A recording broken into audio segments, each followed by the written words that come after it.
Venezuela is undergoing massive financial pressure as they have once again defaulted on more debt.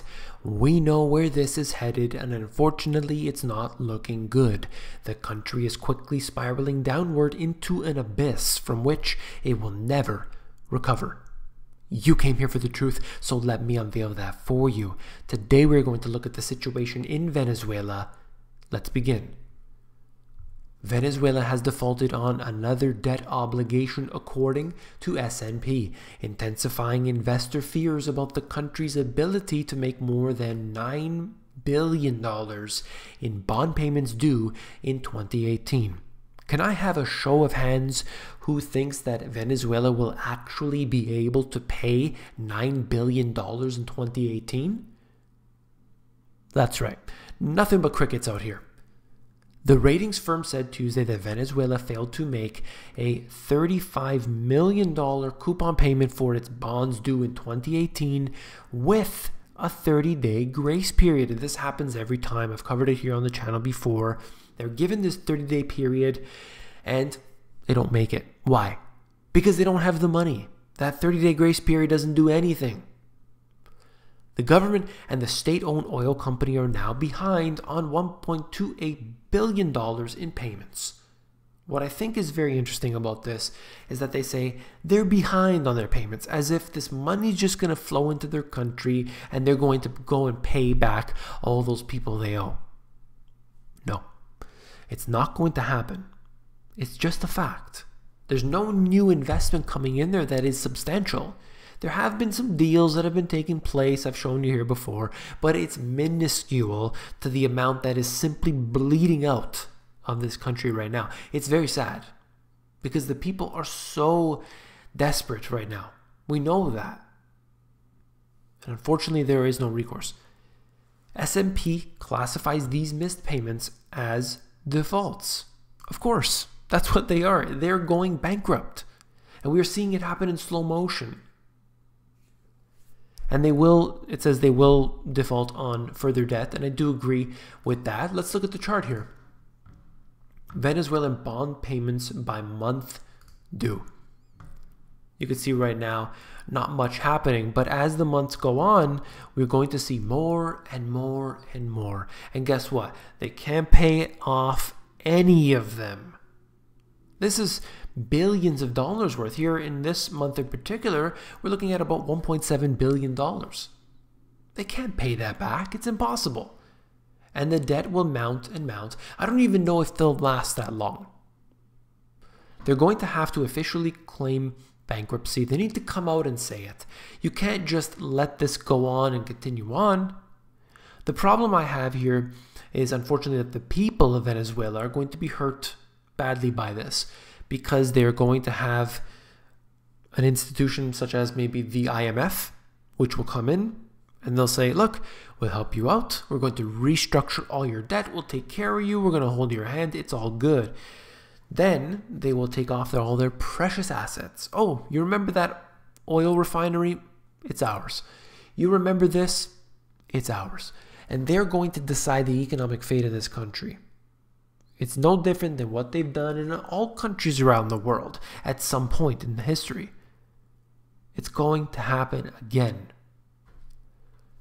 The big businesses own this country, and they're not going to stop anytime soon. Why do people believe that there can be salvation when, unfortunately, the same thing happens over and over and over again? It's a broken record. Now, you've probably seen this before, but I just wanted to show you this because it is connected. It is important that many people believe that Saudi has the most oil in the world. That seems to be a known fact.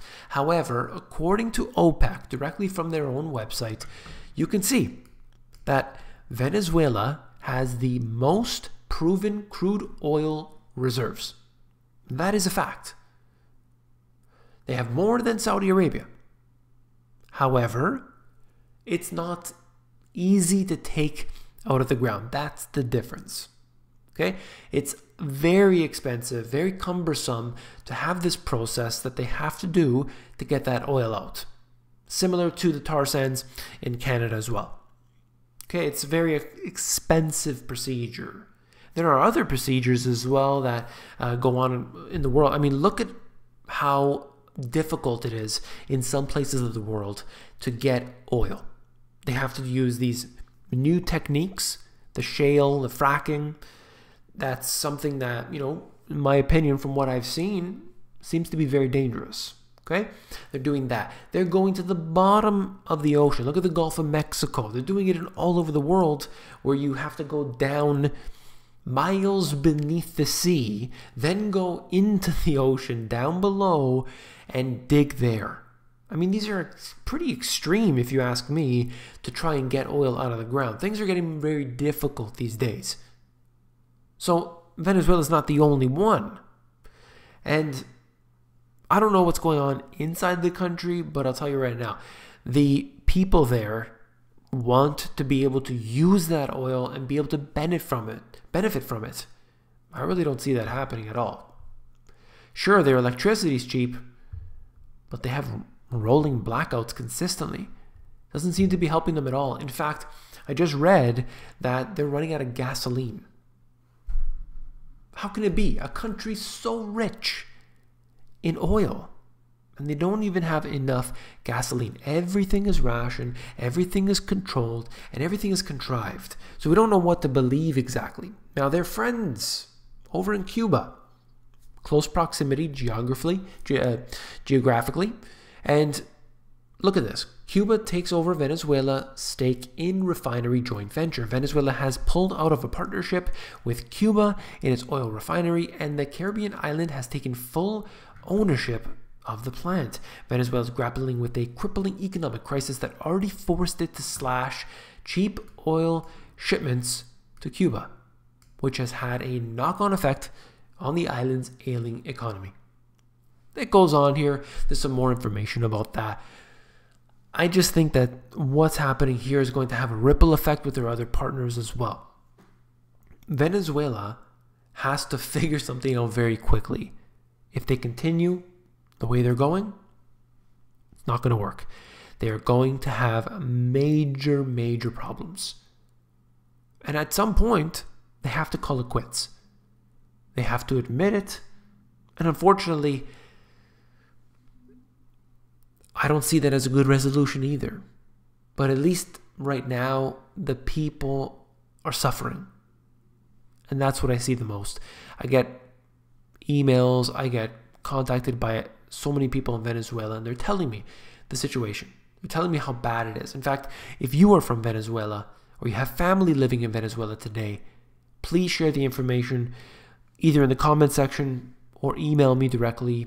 I'm always willing to hear what you have to say, and I try to share that information with the rest of the subscribers around the world.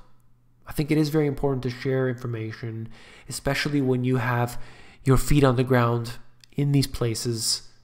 We need to know what's happening. So I do appreciate that very much. If you found the video informative, please give me a thumbs up. It really helps me out to push these videos higher up into the YouTube search rankings. Thank you.